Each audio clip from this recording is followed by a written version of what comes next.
A ver. Bueno, hermanos, vamos a comenzar ya. Buenos días con todos.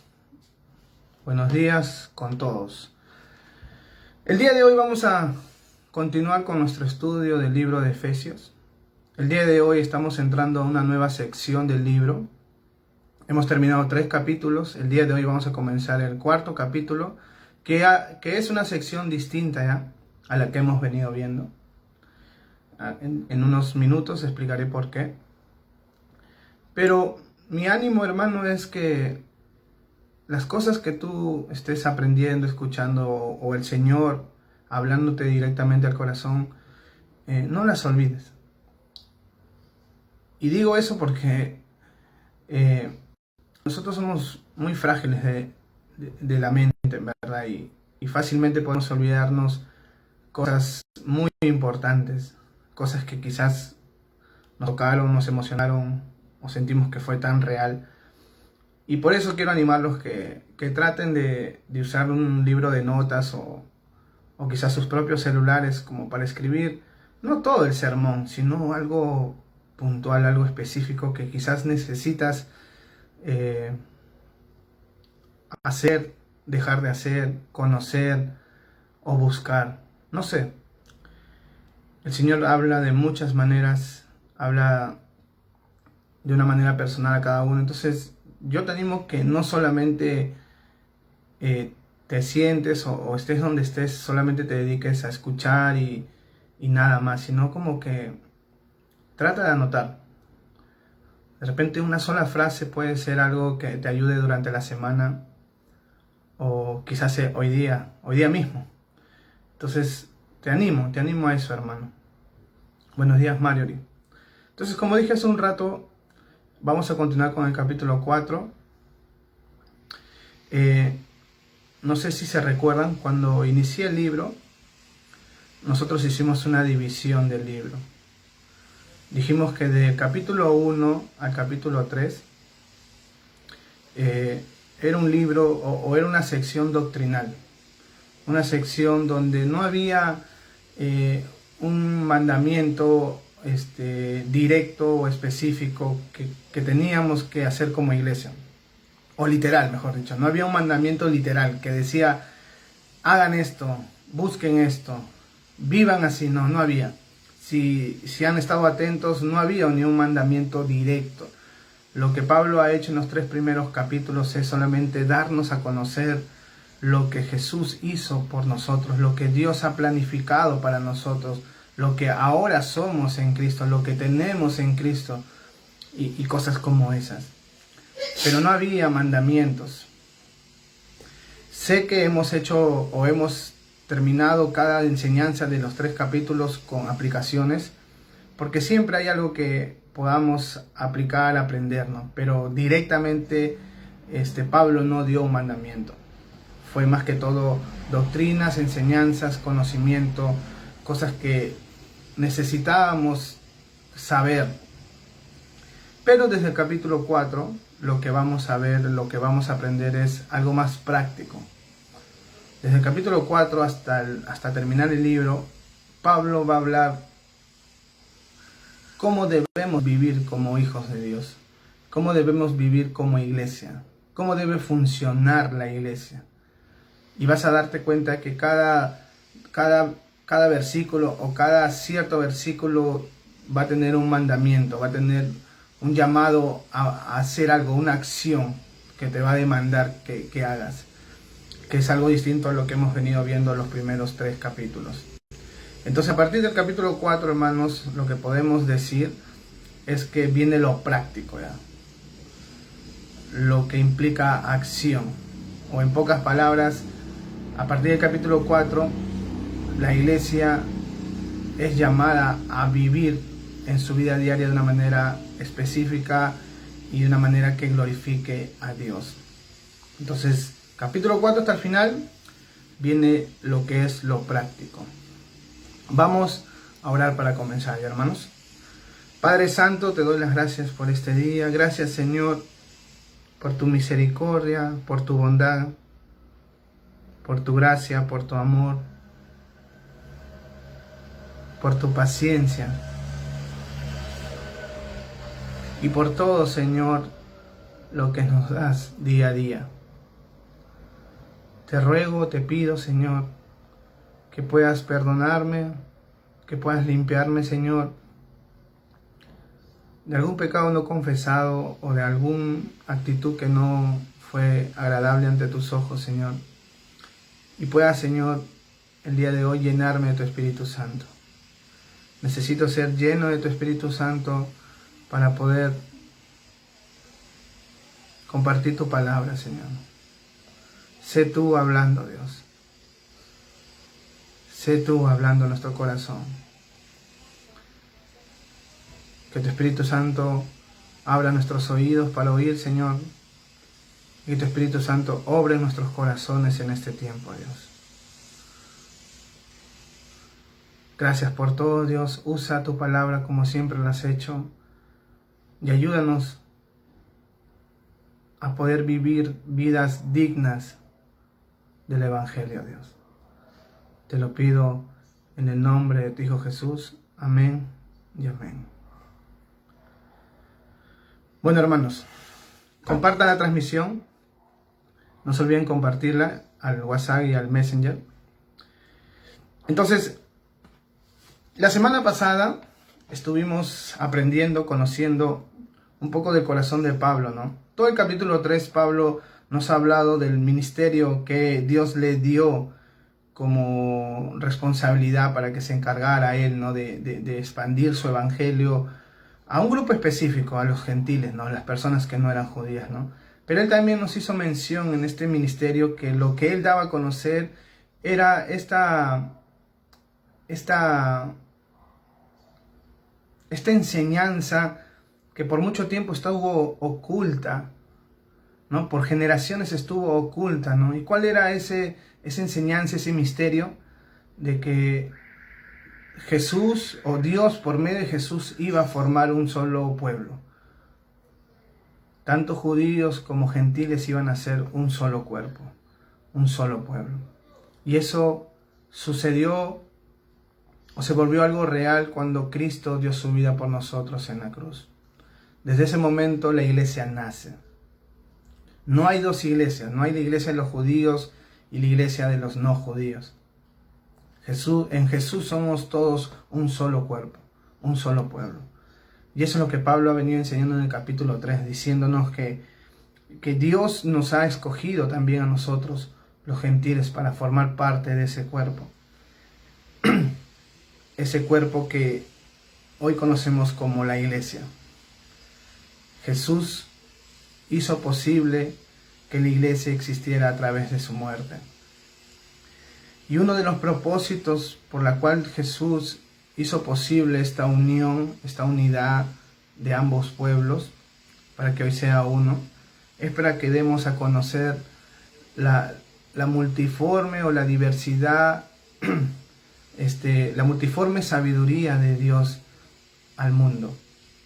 Pero específicamente también Pablo dice que nosotros hemos sido llamados a poder dar a conocer a las huestes celestiales el poder y la sabiduría de Dios. Tú y yo como iglesia y cualquier persona que se identifique o crea ser parte de la iglesia después de haber creído en Jesús, tiene una responsabilidad y es modelar lo que Dios es y lo que Dios hace en nuestra vida. Porque hay espectadores celestiales que por medio de lo que ven en nosotros pueden conocer más a Dios.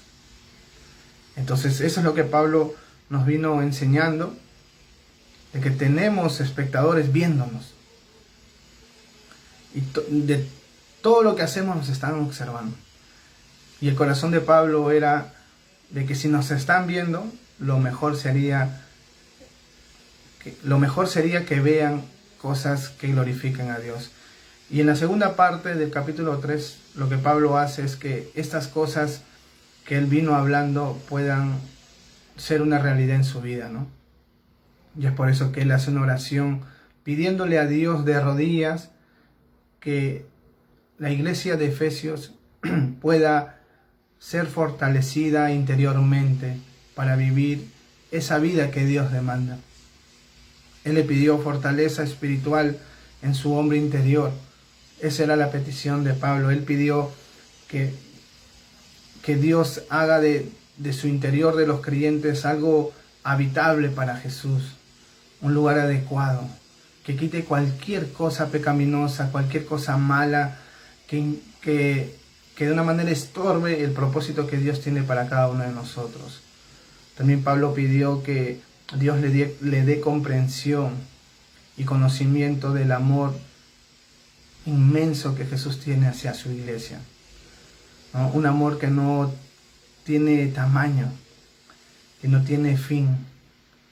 Esa era la oración de Pablo. Señor, te ruego, te suplico, hazlos crecer interiormente, hazlos madurar y que puedan conocer un poco más del amor de Cristo y que puedan estar llenos de toda la plenitud de Dios.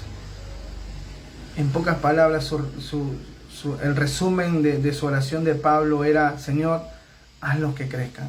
Ellos no pueden vivir la vida que tú les has dado en sus fuerzas. Necesitan de tu poder y por eso yo oro. Y así es como Pablo termina este capítulo 3. Comenzó con una oración en el capítulo 1 del libro de Efesios y ahora termina esta sección que la llamamos como doctrinal con otra oración. Y el capítulo 4, hermanos, Pablo comienza hablando de cosas prácticas. Ya terminó orando para que Dios le dé fuerzas, para que pueda la iglesia vivir acorde a lo que Jesús les ha dado. Y ahora Pablo va a decir cómo se debe vivir. En el capítulo 4, versículo 1 leemos: Yo pues, preso en el Señor, os ruego que andéis como es digno de la vocación con que fuisteis llamados, con toda humildad y mansedumbre, soportándoos con paciencia los unos a los otros en amor, solícitos en guardar la unidad del Espíritu en el vínculo de la paz.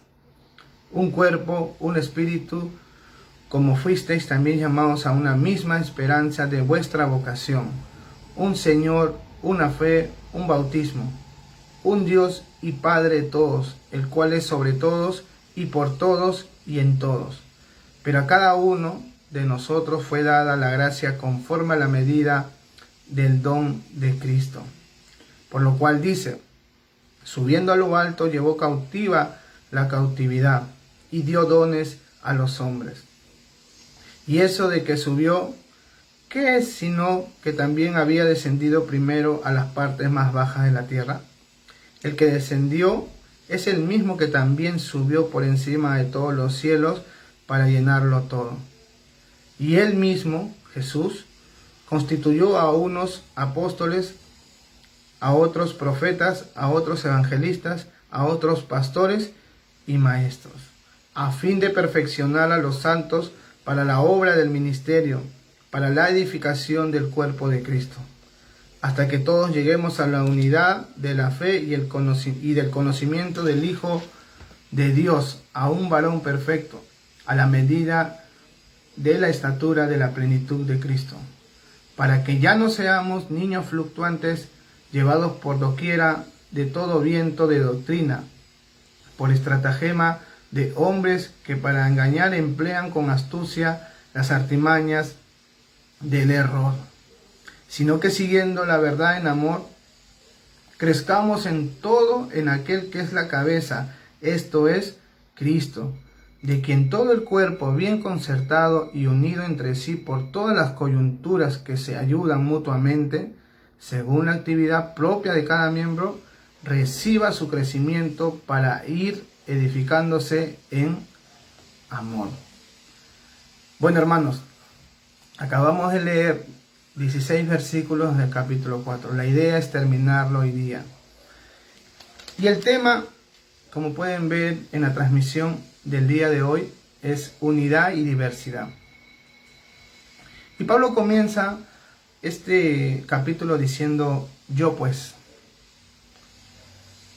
preso en el Señor. Ya sabemos por diferentes estudios que hemos llevado anteriormente que Pablo escribió esta carta desde la prisión.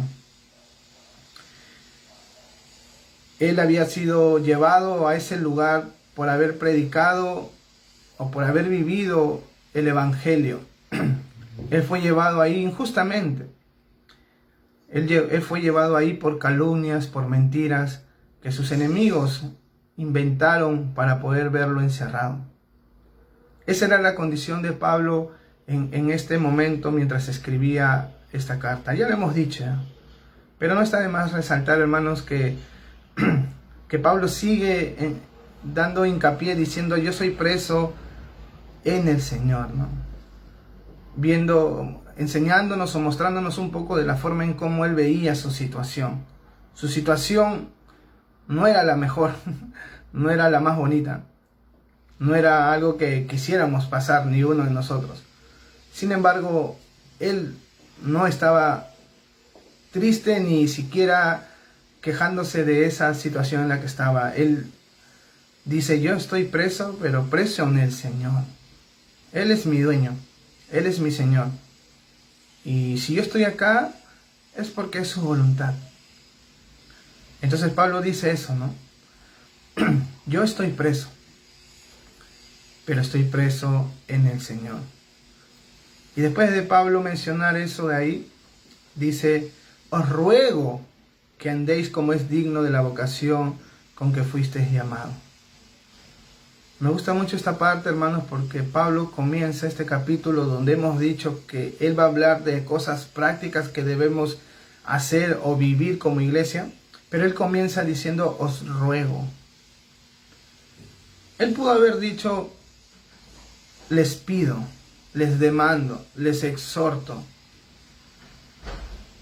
Pero él usó una palabra amorosa. Él usa una palabra amorosa y nos dice: os ruego, te ruego. ¿Qué es lo que nos quiere rogar? ¿O qué es lo que nos quiere pedir para que esté rogándonos? Que andéis como es digno de la vocación con que fuisteis llamados. ¿Qué significa eso, hermanos? Lo que Pablo está diciendo por medio de ruegos a la iglesia, a nosotros, es que nosotros podamos andar, vivir como es digno de la vocación con que fuimos llamados. En pocas palabras, lo que Pablo está diciendo: hermanos, ustedes ya conocieron lo que Dios ha planeado para ustedes. Ustedes ya conocen lo que Jesús ha hecho por ustedes. Ustedes ya saben cuál es la posición que tienen delante de Dios. Ustedes saben que han sido escogidos desde antes de la fundación del mundo, que han sido adoptados, que son hijos de Dios, que ahora son parte de todas las promesas que Dios tiene para su pueblo. Ustedes saben que ahora Dios ha formado por medio de Cristo a su iglesia y Dios los ha puesto ustedes ahí. En ese lugar los ha puesto para que sean parte de una gran obra, para que sean parte de su cuerpo, para que sean parte de este misterio increíble que estuvo oculto. Todo eso ustedes saben. Ustedes saben que hay ángeles observándolos. Ustedes saben que el Señor los ha sellado con su Espíritu Santo. Ustedes saben que han sido perdonados de sus pecados. Saben que han sido redimidos. Todo eso yo les he enseñado. Pablo de una manera está diciendo eso. Y de acuerdo a esa verdad que yo les he enseñado, y de acuerdo a esa posición, a esa condición que ahora ustedes tienen en Cristo, que ahora son ricos, que están en los lugares celestiales sentados, esa es ahora su condición como hijos de Dios. Tienen todos esos privilegios. Y ahora yo te ruego que andes, que vivas según eso que eres, según eso que has vivido, que has recibido, diré. Te ruego, te suplico, te imploro que tu vida diaria pueda reflejar lo que tú eres y lo que tienes y lo que Jesús ha hecho por ti. Eso es lo que Pablo está diciendo. Iglesia, ustedes han recibido algo increíble. Ustedes han sido bendecidos de una manera grandiosa. Ahora yo necesito, les ruego, les suplico que su vida diaria pueda reflejar esa verdad que ustedes han recibido. Hermanos, en los primeros capítulos de Efesios hemos visto que nosotros estamos sentados juntamente con Cristo en los lugares celestiales. Estamos ahí, porque como estamos unidos a Cristo, si Jesús está ahí, nosotros estamos ahí también. Esa es nuestra posición, hermanos. Nosotros ya tenemos algo seguro. Eso no va a cambiar. Hemos sido bendecidos por estar en Cristo.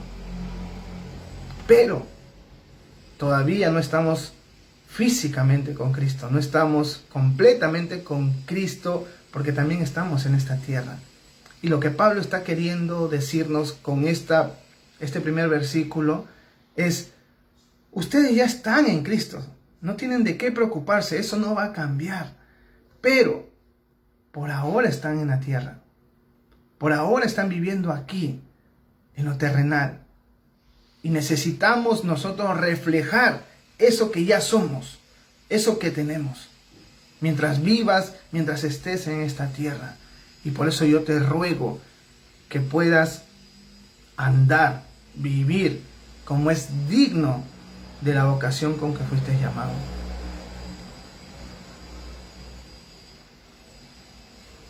Y la pregunta que yo tengo para ustedes y para mí también, hermanos: ¿nosotros vivimos así? Hazte esa pregunta. Jesús ha hecho mucho por ti. Y el libro de Efesios nos ha enseñado eso. Y lo que Dios quiere no solamente es que te sientes afortunado por lo que Él hizo o ha hecho por ti o lo que te ha dado. No solamente quiere que estés emocionado por lo que ha hecho por ti. Él quiere que tú vivas de acuerdo a eso. ¿Me entiendes? Dios te ha dado mucho y eso Dios quiere que tú reflejes en tu día a día. Eres hijo de Dios gracias a Cristo. Entonces lo que Dios quiere es que tú y yo vivamos como hijos de Dios. ¿Cómo vive un hijo de Dios? ¿Cómo vive un hijo de Dios? Ese es el llamado que Dios ha hecho en tu vida. Esa es la vocación que ahora tienes. Esa es la responsabilidad que ahora tienes de vivir y de mostrarte como un hijo de Dios. Pregúntate, ¿eso se está reflejando en tu vida hoy en día? Si la gente te ve o tiene que dar un comentario de tu persona, de mi persona, podría decir: ¿este hombre, o esta mujer realmente es hijo de Dios? No es suficiente, hermanos, jactarnos o sentirnos contentos de lo que Dios hizo por nosotros. Ahí no queda. Pablo se ha encargado de darnos muchas cosas o darnos a conocer muchas cosas que Jesús ha hecho por nosotros. Pero la intención de Pablo al hacer esto, hermanos, no solamente era llenarnos la cabeza de información valiosa. Lo que él estaba buscando al darnos a conocer todo lo que Jesús hizo por nosotros es que esas verdades, esas doctrinas afecten nuestra vida, nuestra forma de vivir. Esa es la intención de Pablo. De que tú, al conocer de una manera más clara y más amplia lo que Jesús hizo por ti, eso pueda causar algo en tu vida que te lleve a vivir distinto. Vamos a poner un ejemplo. Imagínate que un doctor te haya salvado la vida de una enfermedad que tú creías que no había esperanza. Y encima no te ha cobrado nada. Gratis lo ha hecho. Y ahora estás vivo. Pero Él te da ciertos requisitos o ciertas pautas que debes obedecer para que puedas mantenerte sano. Tú, si estuvieras en esa situación, ¿te negarías a obedecer lo que el doctor te dice después de haber hecho algo grandioso en tu vida? Creo que no, ¿no? De la misma manera, hermanos, Pablo nos ha tratado de enseñar lo que Jesús hizo por nosotros para que como consecuencia y como respuesta de gratitud nosotros podamos vivir eso que Él hizo por nosotros. Mostrarnos distintos, hermano. Y como dije hace un rato, Él comienza con un ruego. En realidad no necesita rogarnos, porque es lo que nos toca hacer. Vivir como es digno del Evangelio. Pero el hecho de que Él use una palabra de amor refleja la importancia que para Pablo tenía esta iglesia. Y velo así, que Dios te está rogando y te está diciendo: hijos, vivan conforme a lo que yo he hecho en sus vidas. Reflejen eso que yo he hecho en sus vidas, en su día a día, en su diario vivir. Versículo 2, mira lo que dice: con toda humildad y mansedumbre, soportándonos con paciencia los unos a los otros en amor. Este versículo, hermanos, prácticamente son las características, no son las únicas, hay más, pero son las características que deben ser notorias o deben resaltar en nuestra vida como hijos de Dios. Pablo está hablando, nuestro Señor nos está diciendo: vivan como es digno del Evangelio, vivan como es digno del llamado que yo he hecho a sus vidas, vivan de acuerdo a las verdades que han recibido y conocen. Y parte de esas cosas es vivir en humildad. ¿Y qué es humildad? Humildad, hermanos, es lo opuesto a orgullo. Es saber quién eres tú en Cristo. Es saber quién eres. Y si tú te haces esa pregunta, vas a llegar, espero que llegues a esa conclusión, de que no eres nada si no fuera por Cristo. O sea, no tienes nada especial, ni tú ni yo. No somos mejores que nadie. Este mandamiento, este mandamiento de vivir en humildad es para todos. No es para un grupo específico, es para todos. Y lo que Dios está diciéndonos hoy día, hermanos, es que nosotros reconozcamos y recordemos quiénes somos. Y que no tengamos un concepto superior a lo que somos. Y nosotros somos personas merecedoras del castigo de Dios. No tenemos nada por lo cual sentirnos orgullosos, porque nosotros estábamos muertos en nuestros delitos y pecados. Y Dios, por su gran amor, nos dio vida. Pero ahí nomás llegamos.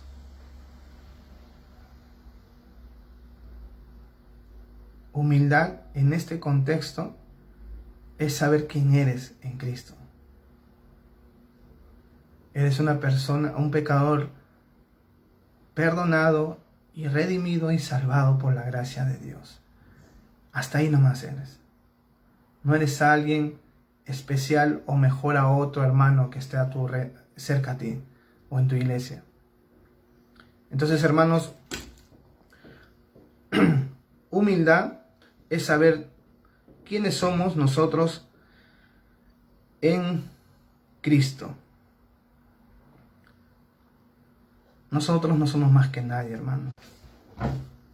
Creo que hubo una falla A ver, avísenme si regresé, porfa. Por favor, creo que hubo un pausa.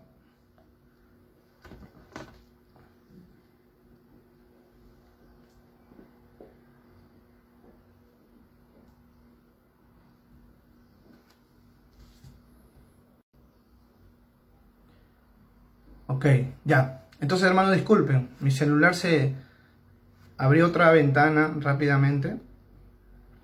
Pero bueno, regresemos. Humildad, hermanos, es saber quiénes somos en Cristo. ¿Y qué significa eso? Es que todos somos iguales. Tanto tú como yo somos iguales. Nadie es mejor que nadie. Todos hemos sido salvados por la misma gracia. Y Pablo quiere que nosotros recordemos que eso somos. Ni más ni menos. Y que vivamos según eso. Sin creernos más que nadie. Sin creernos superiores a nadie. Sin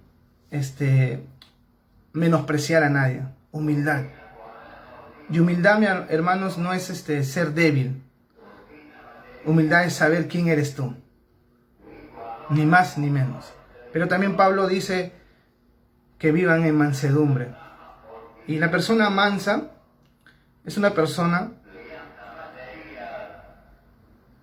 que puede estar en una situación difícil, que puede estar frente a personas que son difíciles de tratar y que incluso hasta daño le pueden hacer, pero él, por tener esta característica de mansedumbre, él está dispuesto a poder soportar ese mal y actuar con amor.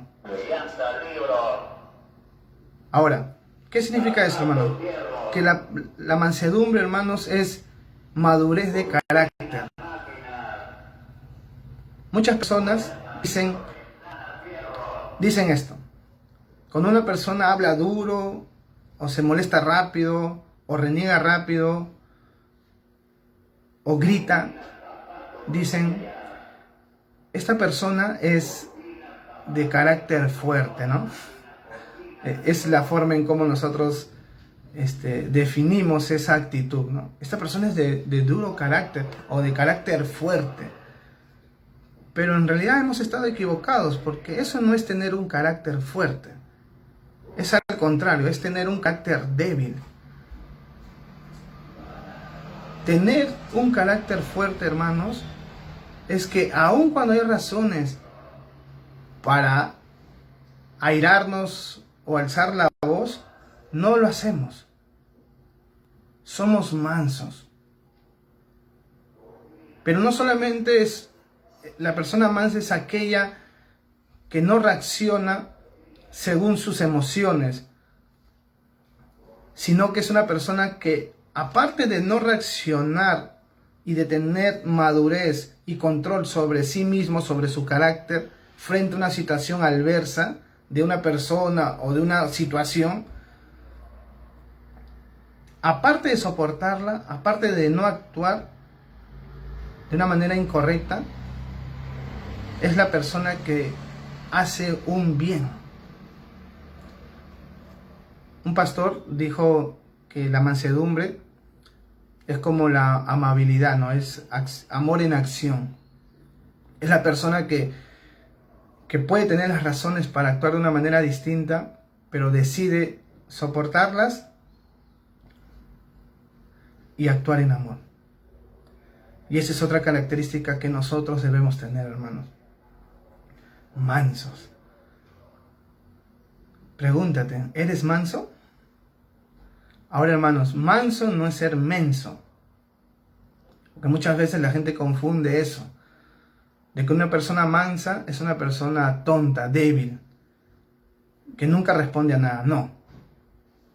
Eso está mal. Ser de ese tipo de persona está mal. Yo no estoy hablando de ese tipo de personas. Yo estoy hablando de una persona que tiene control de sí misma. No es que es tonta y que todos la agarran de tonto y él no habla nada porque tiene miedo a la respuesta o a lo que puede ser después de decir algo. No, es una persona que está cuerda, que está consciente de que no debe actuar así, de que prefiere hacer algo distinto y actuar en el amor. Ahora, luego Pablo dice, soportándoos con paciencia los unos a los otros. ¿Qué es paciencia, hermanos? Paciencia es la capacidad de soportar cualquier cosa que pueda estar encima de nosotros. La idea de la paciencia, hermanos, es que ponte que estés llevando una carga muy pesada, ¿ya? Muy pesada. La paciencia no es la persona que quiere que esa carga desaparezca y por eso la soporta. No. La paciencia es la persona que está pacientemente soportando esa carga, sabiendo que en algún momento esto va a cambiar, o esto va a pasar. No está quejándose, entiende que es parte de lo que tiene que hacer. Y tiene paciencia, espera. ¿Y eso qué tiene que ver con nosotros? Hermanos, la paciencia es una virtud, o mejor dicho, es un fruto del Espíritu Santo, igual que la mansedumbre y la humildad. Y paciencia es lo que menos creo que nosotros tenemos.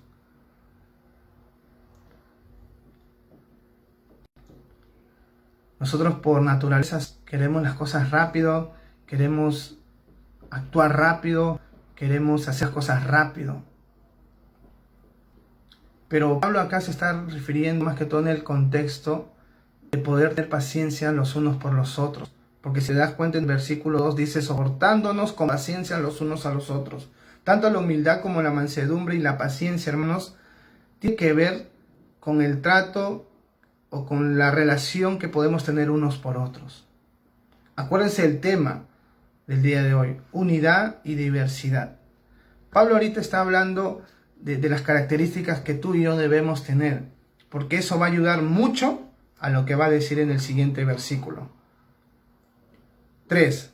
Solícitos en guardar la unidad del Espíritu en el vínculo de la paz. Solícitos en guardar la unidad del Espíritu en el vínculo de la paz. Ahora podemos entender por qué Pablo nos pide que reflejemos o que busquemos la humildad, la mansedumbre y la paciencia. ¿Saben por qué, hermanos? Porque eso es lo que nos va a ayudar a mantener la unidad. Eso es lo que nos va a ayudar a poder guardar la unidad. El interés de Pablo, hermanos, es que nosotros podamos mantener esa unidad que Cristo ya logró a través de la cruz. Nosotros ya somos un cuerpo, ya somos una iglesia. Tú y yo somos uno, hermanos. Delante de Cristo somos un cuerpo. Todas las personas que han aceptado y creído en Jesús somos un cuerpo, estamos unidos. En el capítulo 2 hemos visto que Jesús, a través de su muerte, su sacrificio, derribó todos los muros que causaban una división, un pueblo con otro, que ahora ya no hay nada que nos separe. Él nos ha reconciliado tanto con Dios Jesús como también con los hombres. Y por eso es que nunca debemos levantar muros de división. Nosotros ya somos uno. Eso no es algo que Pablo está pidiendo que hagamos. No está diciendo que busquemos ser uno, porque ya somos uno. Lo que él está buscando, o lo que él está diciendo, es que nosotros podamos mantener esa unidad. Y para poder lograr eso de ahí, hermanos, necesitamos saber quiénes somos en Cristo. Vivir en humildad. Debemos ser mansos, personas que estamos dispuestas a no actuar apresuradamente frente a una situación que quizás no está buena frente a nuestros hermanos. Y tener paciencia en una situación en la que quizás quisieras actuar de una manera distinta, pero tienes la paciencia de que esto va a cambiar o va a pasar, o Dios va a hacer algo. No estás quejándote, sino estás entendiendo y confiando que Dios va a hacer algo y por eso eres paciente. Hermano, la unidad que Pablo pide que nosotros nos mantengamos, se necesita, para poder lograr eso, se necesita humildad y mansedumbre y paciencia, hermanos. Justo ayer estaba pensando esto y hablé un poco con mi esposa. Y una cosa es decir, hermanos, mantengámonos unidos. Una cosa es decir, busquemos la unidad. ¿Qué es bueno decir eso? Es necesario decir eso. Pero ¿qué implica buscar la unidad? ¿O qué demanda que busquemos la unidad? Hermanos, no es casualidad que Pablo, antes de que nos diga sean solícitos en buscar o guardar la unidad en el Espíritu, nos haya hablado de la humildad, mansedumbre y paciencia. Hermanos, para que nosotros nos mantengamos unidos, o para poder mantener esa unidad, necesitamos entender que va a implicar cosas. Por ejemplo, todos somos conscientes, hermanos, de que no somos iguales, somos distintos. Vinimos de educaciones distintas, de contextos distintos, de formas de ver la vida distintas, venimos con caracteres distintos, etcétera, etcétera. No somos iguales. Algunos son más maduros, otros son inmaduros. Muchas cosas tenemos distintas. Ahora, ¿cómo podemos mantener la unidad si somos tan distintos? ¿Cómo podemos mantener la unidad si somos tan distintos? Hermano, la iglesia no es perfecta. La iglesia tiene muchos defectos. Muchos defectos tiene. No somos imperfectos, hermano. Desde el más maduro hasta que recién ha entrado a la iglesia. No somos perfectos. Y créeme que va a haber situaciones donde se refleje eso. Donde tú y yo vamos a estar involucrados. ¿Y a qué me refiero?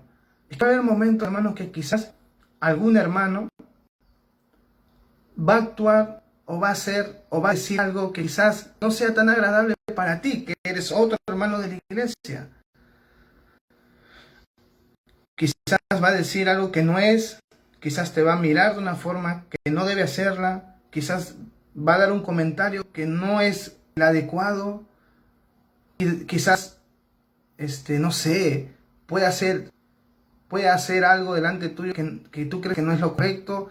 Muchas cosas pueden pasar porque recuerden que la iglesia no es perfecta. La iglesia es un grupo de personas que han sido pecadoras, que han sido perdonadas por la gracia de Dios. Pero seguimos siendo imperfectos. Buscamos la madurez, buscamos la perfección. Pero en ese camino va a haber muchas circunstancias no tan bonitas. Como digo, hermanos, va a haber de repente un hermano, o de repente ya hubo un hermano que no te gustó o no te cae tan bien. Pablo es consciente de eso, Dios es consciente de eso, hermanos, que para mantener la unidad o guardar la unidad es difícil, porque somos imperfectos. ¿Cuántas iglesias se han dividido por malos entendidos, o por falta de perdón, o por falta de humildad? No querer ceder frente a una situación. Es difícil. Imagínate que alguien escuches tú que hable mal de ti o haya dicho algo que no es de tu persona. Está mal que hagan eso. Nadie debe hacer eso de ahí. Pero ¿cómo puedes mantener la unidad a pesar de eso? Piensa en eso. Eso pasa, hermanos. Espero que nuestra iglesia no pase nunca. Hasta el día de hoy no me he enterado de eso. Pero eso pasa en otras iglesias. ¿Cómo puedes mantener la unidad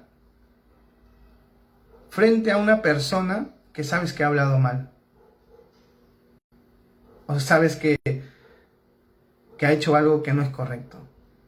Y eso de una manera te ha afectado a ti. Ahí entra esto, pues, hermano. la humildad, la mansedumbre y la paciencia. Pablo, Dios nos está diciendo, hermanos, que la única manera de poder mantener la unidad y guardar la unidad, hermanos, si es que nosotros vivimos conforme a lo que Dios ha dejado en su palabra. ¿Y qué significa eso? Que para poder mantener la unidad debemos estar dispuestos a soportar las ofensas o el defecto de un hermano que puede cometer hacia tu persona. Un ejemplo, ponte que X persona de la iglesia hable mal de mí, pero el Señor me ha llamado a buscar la unidad. Entonces yo tengo que estar dispuesto a tener paciencia, a tener mansedumbre, porque es el único camino en el que yo puedo mantener la unidad en la iglesia. ¿Qué significa eso, hermanos? Soportándolo. De una manera, hermanos, es como pasar por alto eso que dijo o hizo hacia mí y perdonándolo. Lo perdono.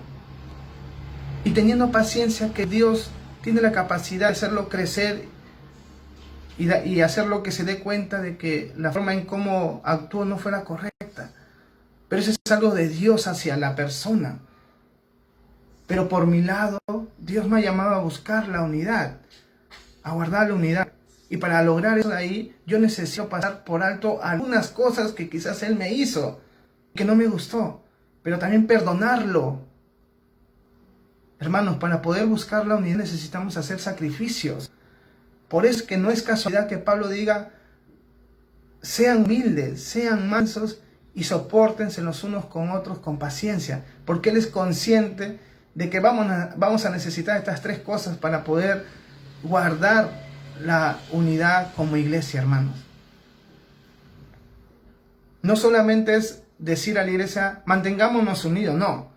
Entiende esto, que si tú quieres cumplir eso, tienes que estar dispuesto a tolerar ciertas cosas, a pasar por alto a otras cosas y a perdonar aún cosas que quizás te dañaron de tu hermano. Tú haciendo eso, vas a poder o estarías obedeciendo este mandamiento de guardar la unidad.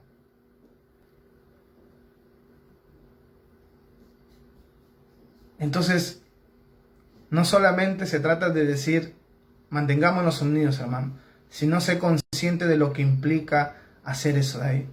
En cualquier momento alguien te puede fallar.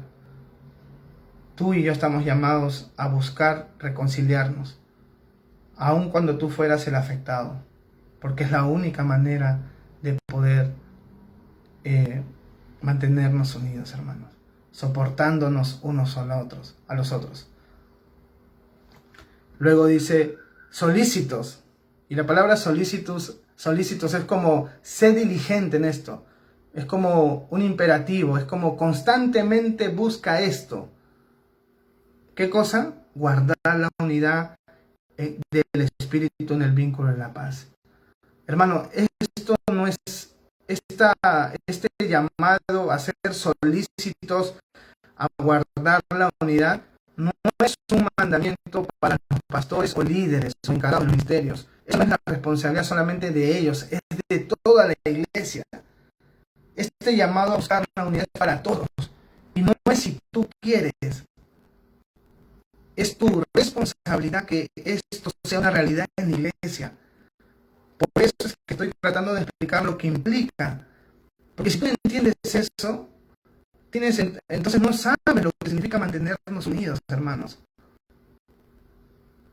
Es tu responsabilidad, necesitas ser diligente, necesitas ser intencional en cuanto a esta verdad. Mantenernos unidos.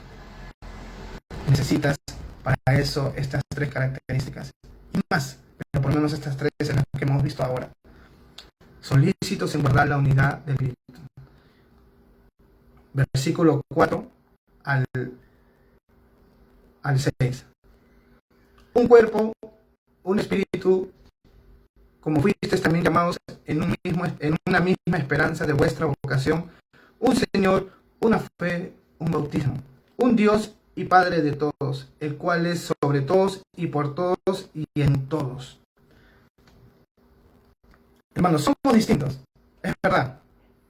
Hemos sido criados de maneras distintas y no somos perfectos. Y esas cosas podrían ser razones para estar divididos, para no estar unidos. En verdad,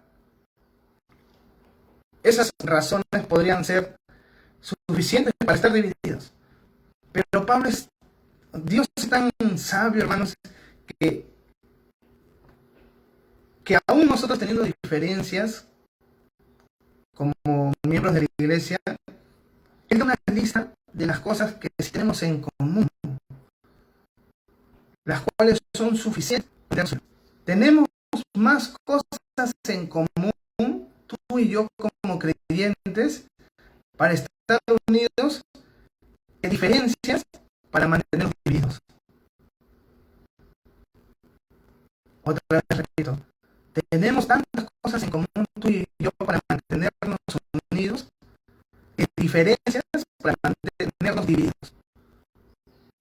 Y Pablo da una lista de esas cosas. Nosotros somos parte de un solo cuerpo.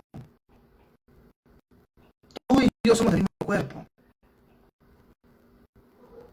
Distintos, pero del mismo cuerpo. Tú y yo no somos iguales, pero pertenecemos al mismo cuerpo. Y esa es razón suficiente para estar unidos, para buscar la unidad, para guardar la unidad. Nosotros tenemos un solo espíritu.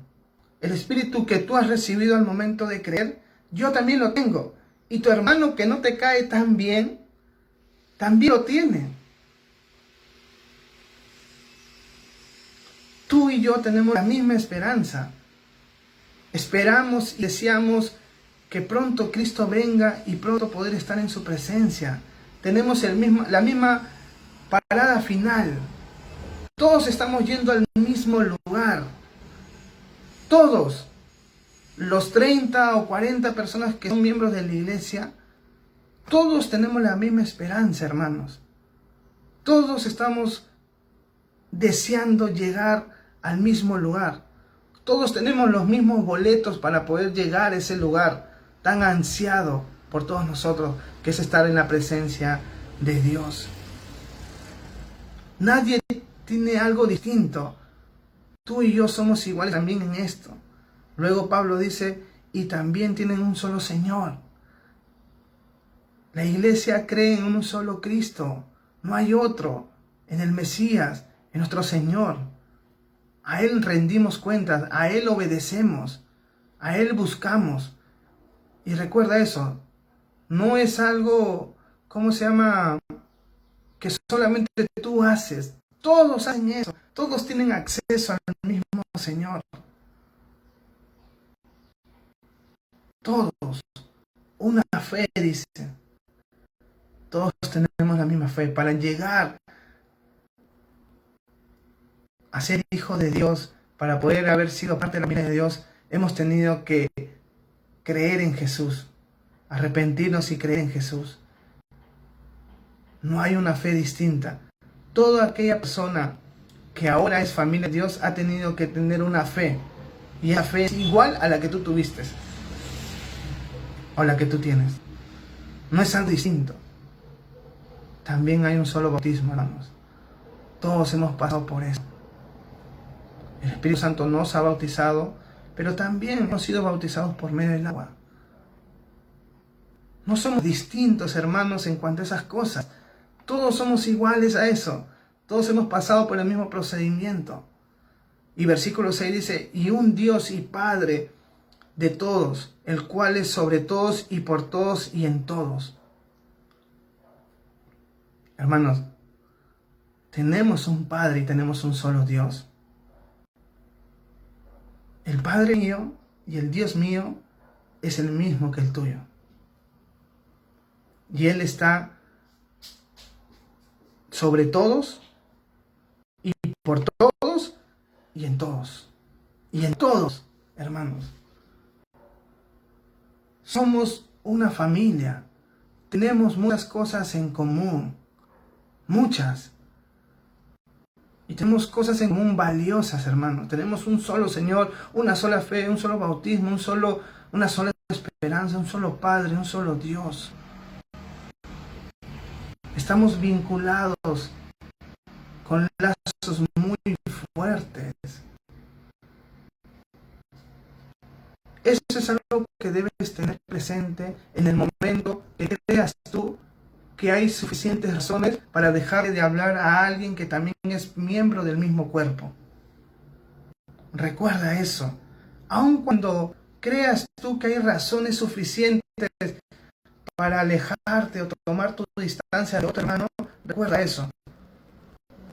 Esa situación que has pasado que te lleva a pensar que puedes separarte o alejarte o dejarle de hablar a un hermano miembro de la iglesia, no se compara con las grandes cosas y la variedad de cosas que tenemos en común.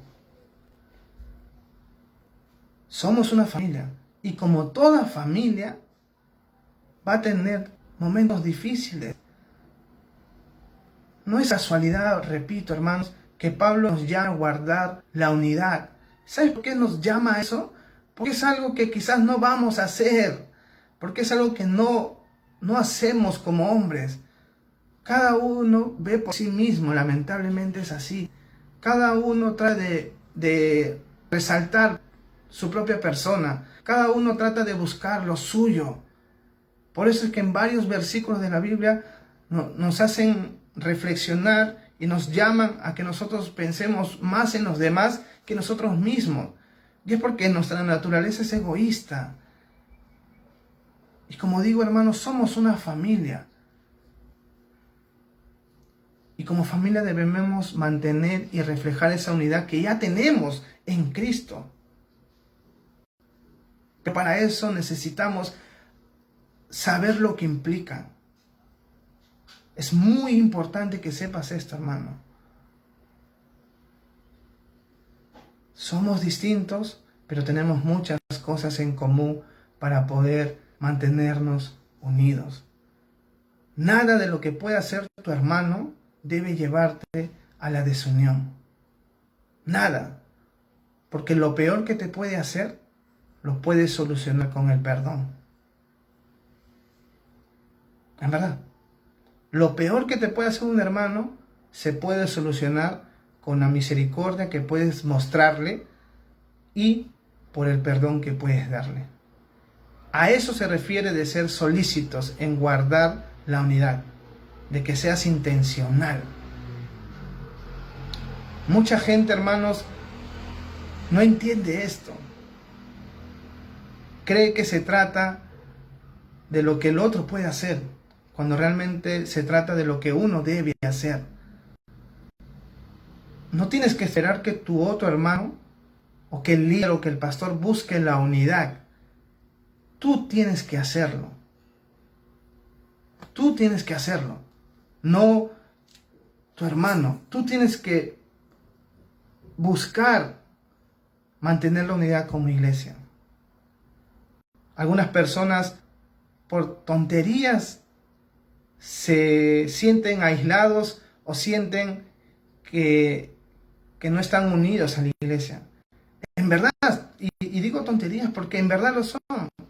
Hay mucha gente que se ha dejado de hablar por muchos meses porque nunca la otra persona lo saluda cuando llega a la iglesia. Nunca lo saluda. Ahora, no estoy diciendo que está bien no saludar, pero eso debe ser razón para que tú dejes de hablar a una persona porque no te saludó.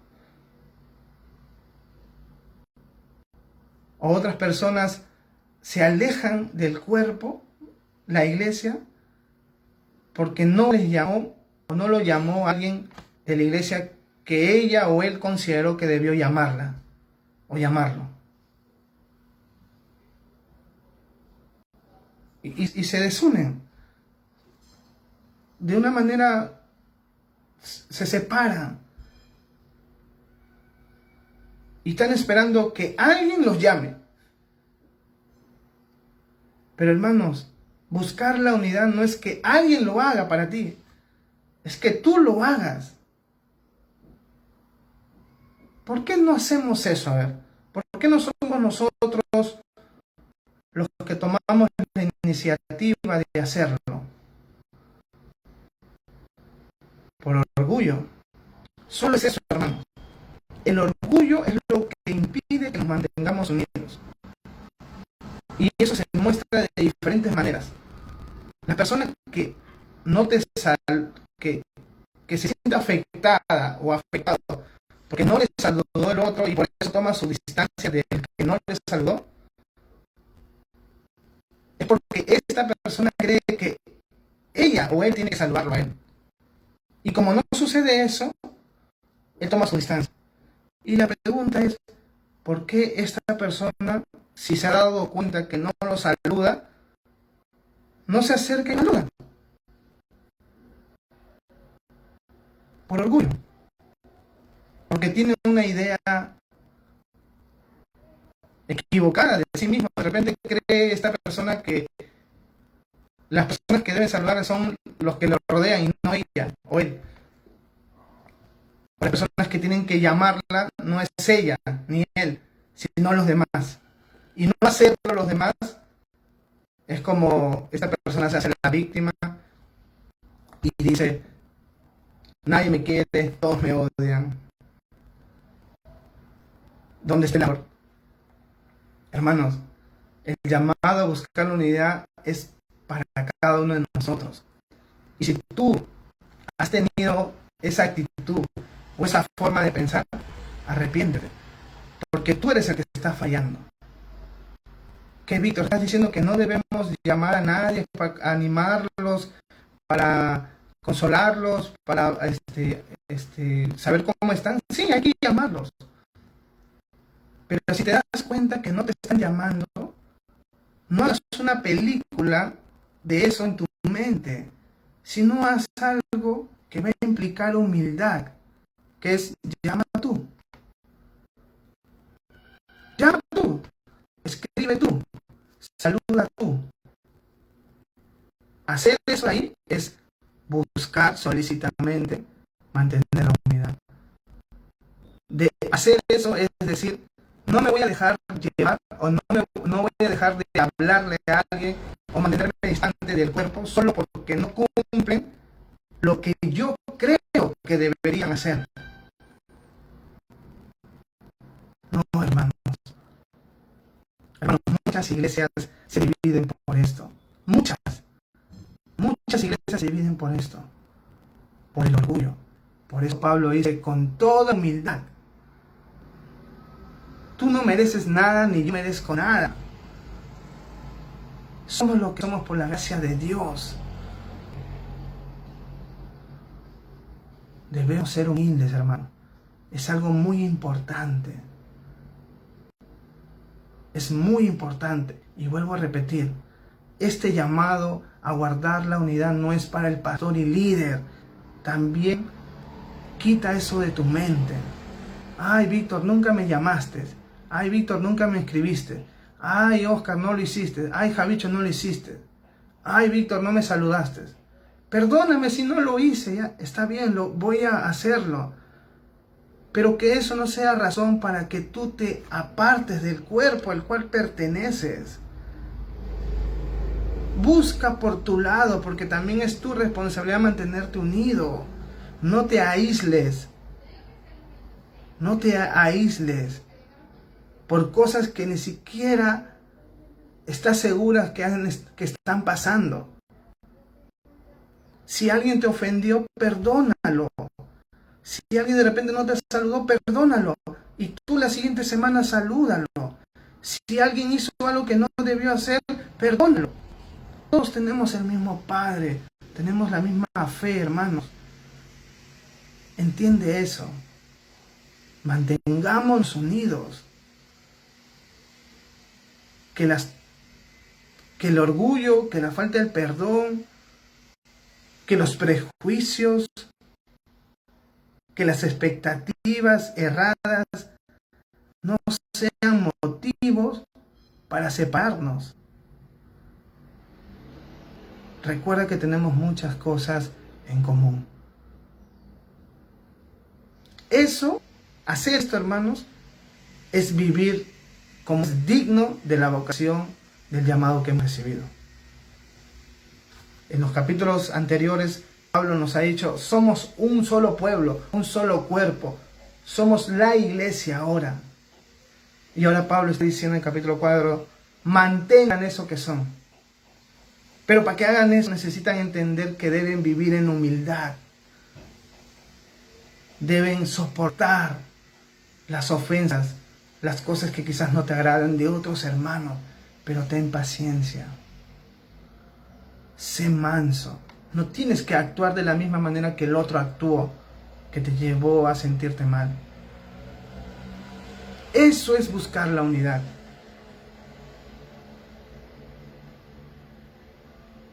Eso es buscar la unidad, hermanos.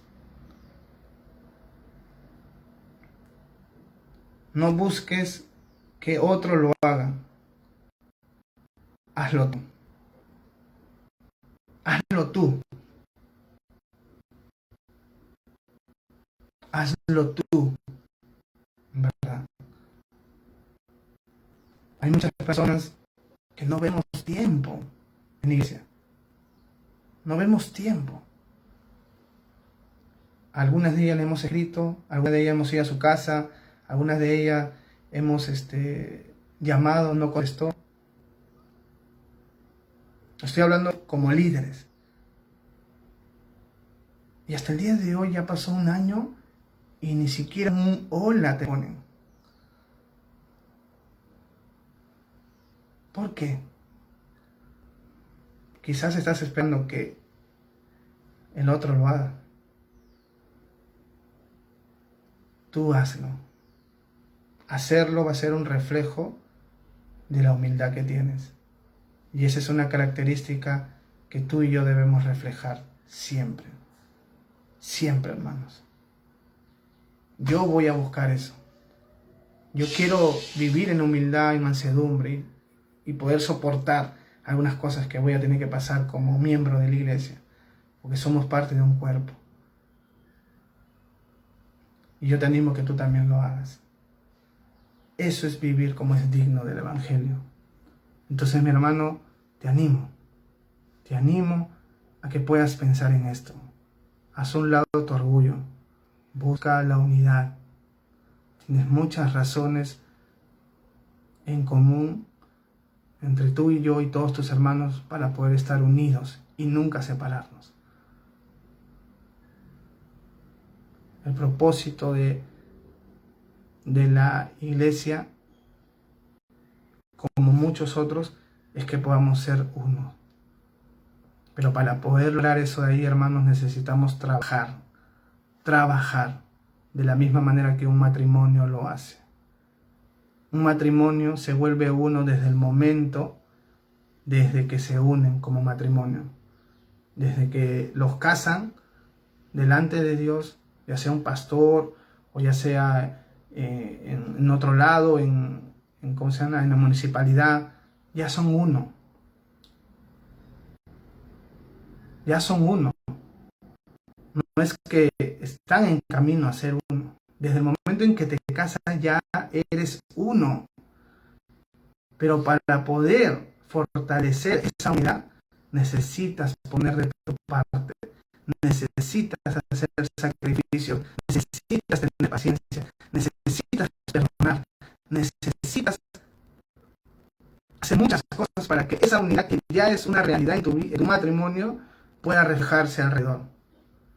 Somos uno desde que nos casamos. Yo y mi esposa soy uno desde el primer día que me casé. Pero mi responsabilidad como esposo y su responsabilidad como esposa es buscar que esa unidad se mantenga, se refleje, madure. Y es lo mismo en la iglesia, hermanos. Ya somos uno. Jesús ya nos hizo uno. Pero tenemos la tarea y la responsabilidad todos de mantener esa unidad. Y cada vez hacerla más madura, más notable. Pero todos estamos involucrados. Eso es todo por el día de hoy, hermano. Espero que haya sido de bendición para ti. Espero que Dios te haya hablado. Vamos a orar para terminar, ¿ya? Padre Santo, muchas gracias por este tiempo. Gracias, Señor, por este llamado que nos has dado a nosotros de buscar la unidad, Señor, de guardarla.